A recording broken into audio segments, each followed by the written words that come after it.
Hello, my name is Andrew Price, and the following is a presentation of my case study for the country of France. I'll begin with some basic facts and figures about the country.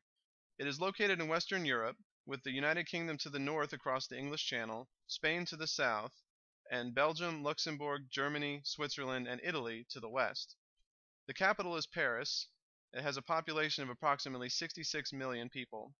There are 22 administrative regions, and it has a total estimated GDP of $2.273 trillion, placing it ninth worldwide.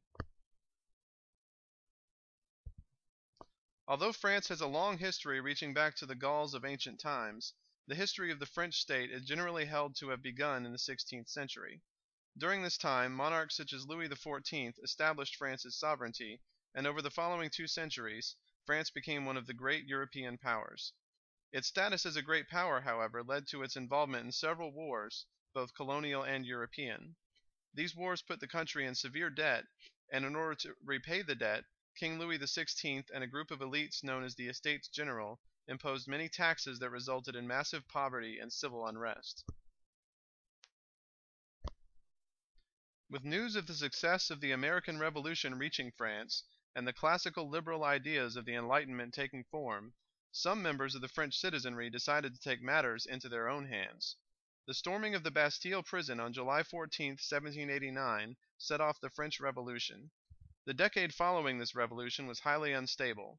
It saw France go from a monarchy to a republic and then a dictatorship before Napoleon Bonaparte seized power in 1799.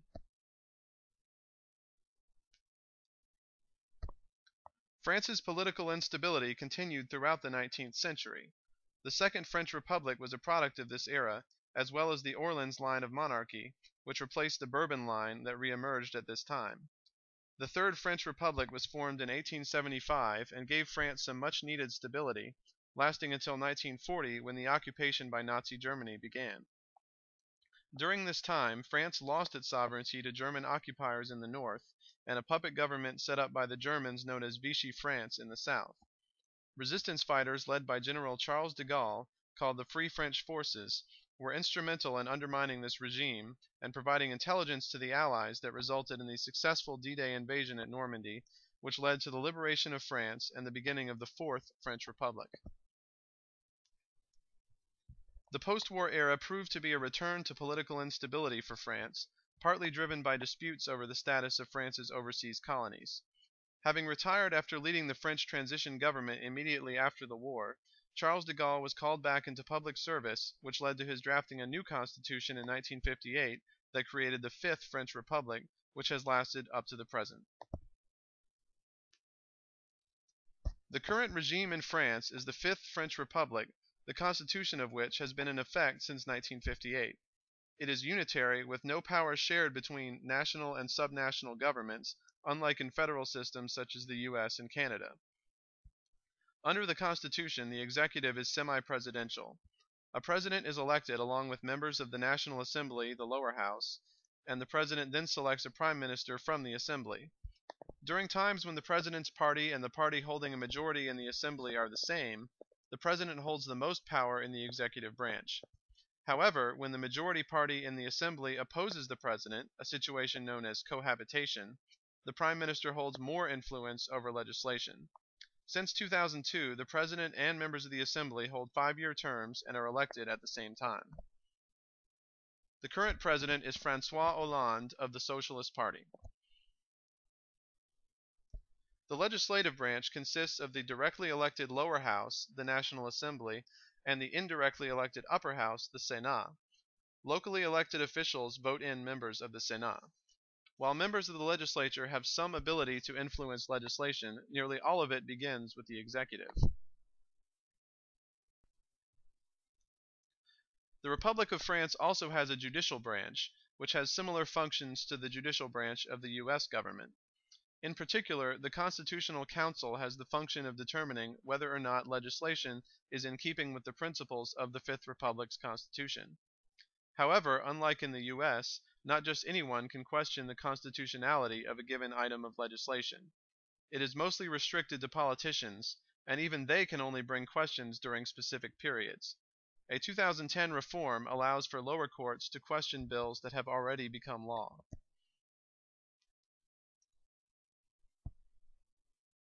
As befits a robust democracy, France has fair elections. In these elections, candidates for either president or assembly need more than 50% of the vote to win. If no one does, a runoff is held between the top two candidates. However, despite the fairness of elections, French citizens can be quick to take direct action if they feel they are not being represented by the politicians they elect. In France, there are four main factors that play into political identity. The prominence of each of them rise and fall as time goes on. Class divisions first became apparent, and thus a cause for activism, during the Industrial Revolution of the 19th century.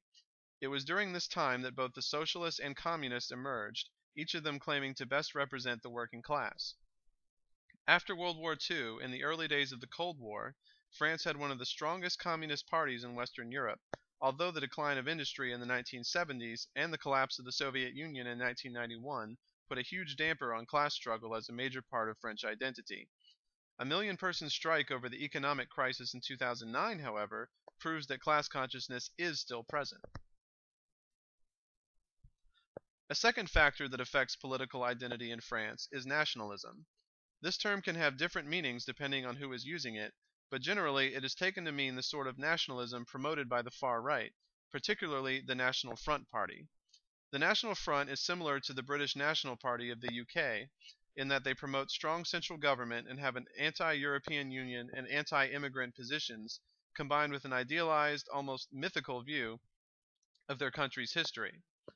The views of the far right lead to conflicts with those who have a broader, more constructivist view of French identity, in which immigrants from former colonies can adopt some identity from France while also keeping some identity of their birth country.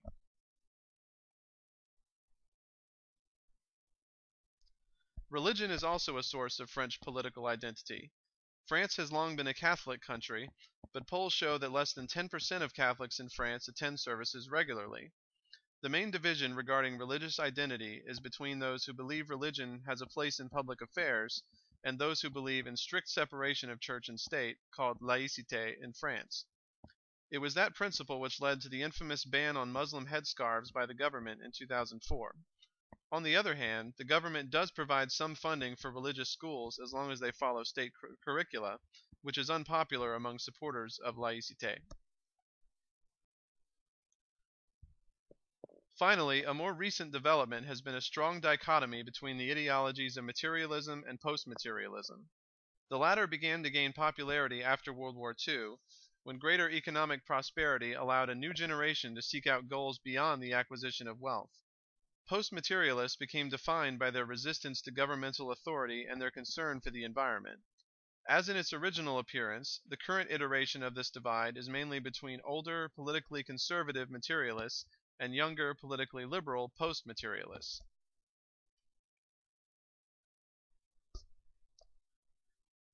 France has a long history of using protests and civil unrest to counter social and economic problems, which ties into all four of the factors that shape political identity in France.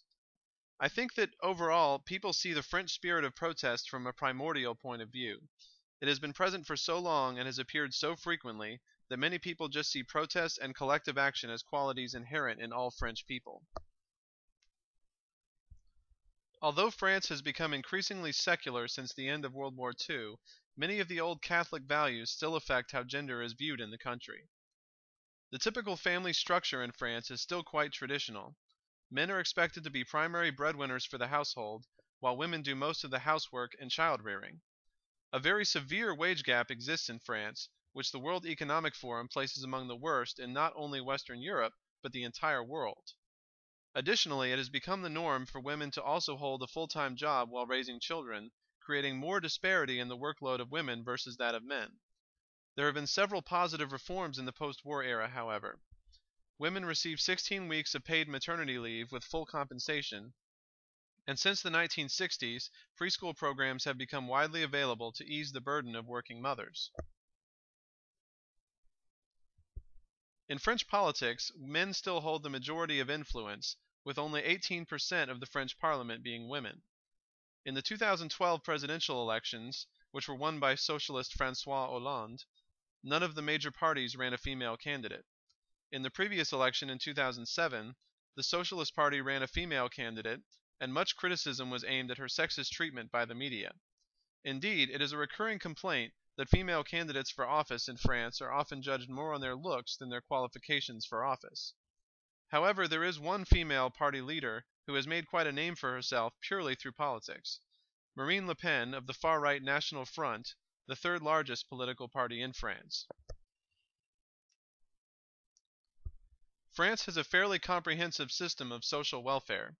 The funding for this system is obtained through a progressive income tax, which has 6 brackets ranging from a 5.5% tax on incomes from 6,000 to 12,000 euros per year to a 45% tax on incomes over 150,000 euros per year. Workers are also required to contribute 22% of each paycheck to receive all benefits. The current socialist-led government of President François Hollande has levied an additional 75% tax on incomes over 1 million euros per year, which, in addition to a proposed eco-tax on heavy vehicles, makes France the second most taxed country in Europe after Belgium. This fact has resulted in considerable civil unrest in recent months. Political identity, in the form of solidarity, is a driving force behind the welfare state in France. When the earliest forms of social welfare took root in France in the mid-19th century, the justification for it was to support healthy families. The leftist Popular Front of the 1930s expanded social welfare to include the poor. While the French social welfare system is comprehensive, its structure is decentralized, administered by the state, but then contracting out to private associations. The welfare system covers healthcare, pensions, family insurance, which are subsidies for childcare costs, housing insurance, which are mortgage subsidies, and unemployment insurance. While not part of the social welfare system per se, France also has universal taxpayer-funded education. The main debate in French politics regarding the welfare state is one of cost control. Suggestions that benefits be slashed or the retirement age raised have been met by strong opposition from French citizens who see the welfare state as intrinsic to life in France. Thank you for viewing my presentation. I hope you found it interesting and informative. This has been Andrew Price with a presentation on the case study for the country of France.